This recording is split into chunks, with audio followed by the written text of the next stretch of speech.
What's up, guys? It is May 27th, flying through this month. Welcome to another episode of What's on the Menu Daily. I am joined by my co-host, Dale. And yes, it is another day with this filthy mustache. I need a haircut as well. But there's been an order that haircuts are going to be able to be a thing soon with hair salons and barbershops opening. Dale, on the other hand, on his shiny bald head, doesn't have to worry about that. Dale, how are we doing today? Doing great, knowing I don't have hair that looks like yours. All right. No more jabs. Some other interesting jabs, though. Let's head over to the Diamond. So, in Major League Baseball, this is a huge week, basically dictating on whether or not there's going to be a season for this year. So, Jeff Passan of ESPN reported that the MLB submitted an economic plan in terms of the players' salaries. Now, we're not professional athletes by any stretch of the imagination. Could be. But some of these numbers that were proposed, Dale, are absolutely ridiculous. There will not be a deal done. The guys in the Mike Trout's neighborhood, such as Manny Machado, Bryce Harper, Garrett Cole, these bigger names are taking massive pay cuts. And the way this plan is devised is that the players making the least amount of money are going to make a significant portion of their contract, such as 90%. So, I mean, an example, if you're making 0 to 563,000, which is the league minimum, you're going to get paid 90% of that.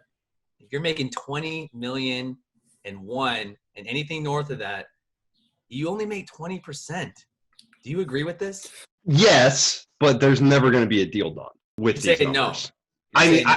Personally, I think that this is more than enough money to go play half the season under this guidelines, personally. But if I'm looking at it as if this was my contract, no, there's absolutely no chance that I would go play it. So I think that there's going to be two completely sides of this throughout the entire battle, and it depends on what side are you on. Do you agree with the owners who don't want to lose more money, or do you agree with the players who are like, I signed this contract, I deserve to be paid $20 million this year, I'm not playing for $5 million. So every dollar a player is due would be paid at a certain percentage. And this is based off of what had happened in March. So when the whole coronavirus shit hit, they were saying that, all right, given the fact that we had this huge pandemic, there's going to be a prorated salary. And there's not going to be 162 games this year, or they would play into next season. So this is going to be based off 82 games. Yeah. I agree as well. I really feel that, think of Mike Trout, one of the highest paid players in the league. He's taking like a 70% cut. How would you do that? That is ridiculous. Now, there is a playoff bonus, but for some of these teams that aren't going to get it, and I like it that they're taking care of the players. Say you're a AAA guy, you're a fringe guy that keeps bouncing back and forth, and you can make the league minimum. I'm happy for that. But look, that's not what this league's about. It's trying to be driven around their star players. Yeah. If you don't have the Harpers, the Coles, the Machados, the Trouts of the world, the Rendones, what are you doing? Like, that's not going to get it done. That's why I'm worried. I'm really worried about this. I don't think it gets done. I think that with 50%, you might have at least a talking point. Yeah. But the fact that for example, if you're making 35 mil, you sign a contract, you work your ass off, you earn a $35 million a year deal. Bryce Harper, basically. They want you to play half the season for a quarter of the money. If you made $35 million, they're going to pay you $7.8 million for half the season. Can you believe that? No. Can you believe that? At least if it was $16 million, Bryce Harper could be like, all right, we're playing half the games. We don't have fans. I can see this. Or anywhere around there. But $7 million? I don't agree. Here's my last thing on this. A lot of these fans like us are saying, oh, it's just money. Oh, you're already millionaire athletes. They are failing to realize that they're only paid during the season. Yeah. So for some of these players, and I'm sorry, but it is true, that are not financially literate and not taking care of their money, I'm not going to be surprised with players that have salaries of maybe less than $9 million that actually have that money in the bank. I think they solely rely on this money. I mean, there was a report earlier this week that Noah Syndergaard hasn't paid his rent in Manhattan, which is like a cool $27,000 a month. Yeah, but did you read the article on that one? Yeah, there's a bunch of they're going to go back and forth. He'll win that one, I bet. Hopefully he returns. One thing I do know that's returning for sure at the end of the summer, the NHL. Nylander drops it off. Matthews, nice move. Backhand shot, he scores. A spectacular goal. Second of the game for Matthews. Gary Bettman, our guy, NHL's commissioner, has said that there is a plan proposed to have a 24-team tournament returning. So instead of the 16, we're going to have 24.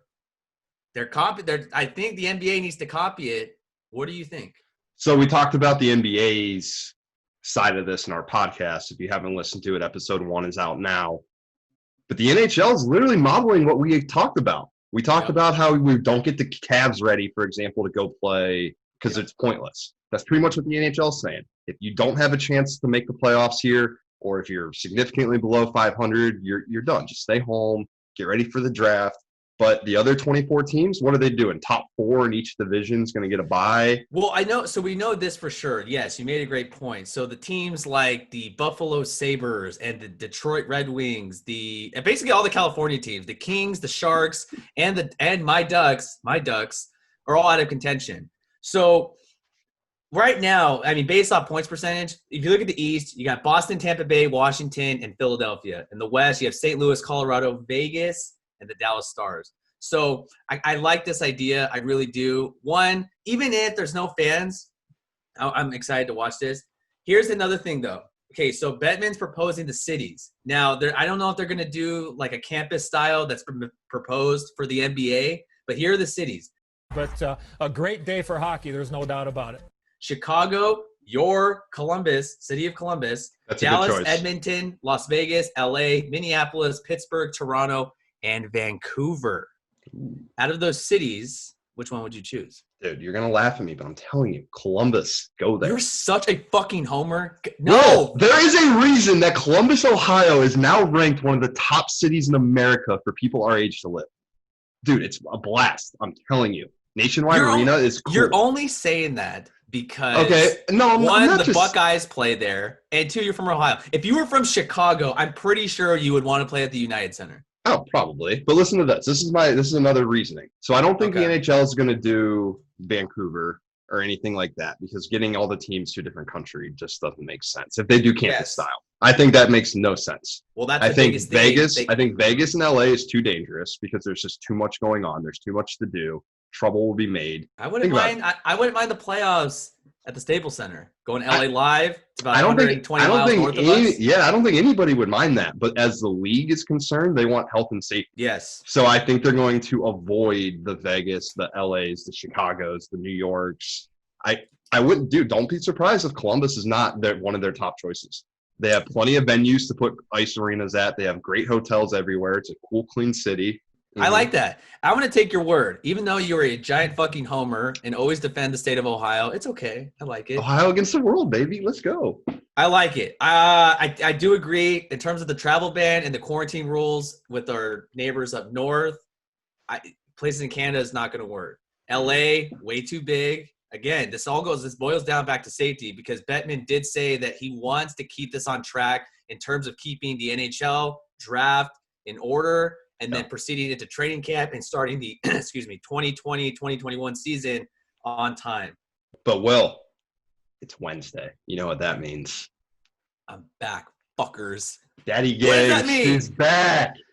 I'll see you fuckers on Wednesday. Alex Cooper, the single father, the divorced father, is back. All the drama, everything. Let's go. Did you listen to the episode? I did. Okay. All right. So few things here. Let's pump the brakes. This whole thing, and you're more well-versed in it than I am. Call Her Daddy was previously Alex Cooper and Sophia Franklin. What happened?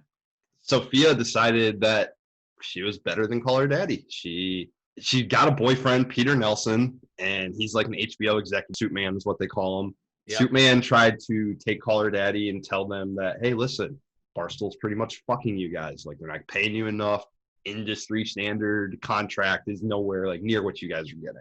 Yep. So Sophia talks Alex into shopping the contract around and seeing if they can go elsewhere. But since Barstool owns the IP, Alex is like, I don't want to go create another show.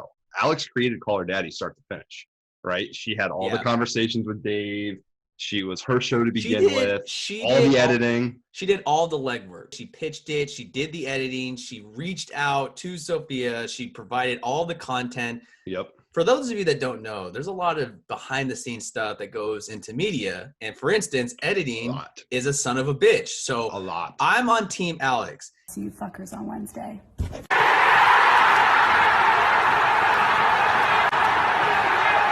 Look, Sophia got way too big-headed, right? I get it that they were generating a lot of money. He gets a lot of shit, but I got to give credit to Dave. He runs a tight ship up there, even though it doesn't seem like it. If you're an executive at HBO, Peter Nelson, who's her boyfriend, have you ever seen Night at the Museum? The dum-dum, that fucking big-ass rock statue. Me no dum-dum, you dum-dum. You bring me gum-gum. That's what he looks like.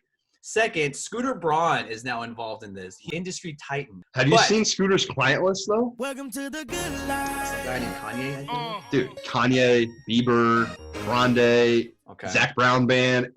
It's stupid. He has like 30 of the biggest names in music on his client list. And now somehow he talks with Dave. That's true. Can you imagine? So I guess like Scooter Braun and Erica Nardini, who's Barstool's CEO, were like friends when Erica was in the music world. Mm-hmm. And so Scooter pretty much called Erica out of the goodness of his heart. Like, hey, I know this Peter Nelson guy. What's really going on? Like, is there anything I can do to help the situation out? He didn't really call on defense of Peter Nelson, but he called Erica, like, is there anything I can do to help? One thing led to another, and now there's going to be a collaboration between Scooter's client list and Barstool. So that'll be interesting. I'm Team Alex. I am too. It sounds like you're Team Sophia. Psych. No. Peace. I think after hearing it last night too, I mean, she goes from talking about giving blowjobs to really kind of unpeeling everything that happened. Yeah. And I'm gonna pull for her. All right, Dale. Another great slate of what's on the menu. Had a lot of good items to talk about. We will see you guys tomorrow. Follow our social media, What's on the Menu Daily, on Instagram, on Twitter. Go to our YouTube page, subscribe. What's on the Menu? Yep. Episode 1 out now. Go check it out. Episode 0 and 1 are out. It will be on Spotify and Apple. And hopefully by then, Dale can finally get a haircut. See you guys tomorrow.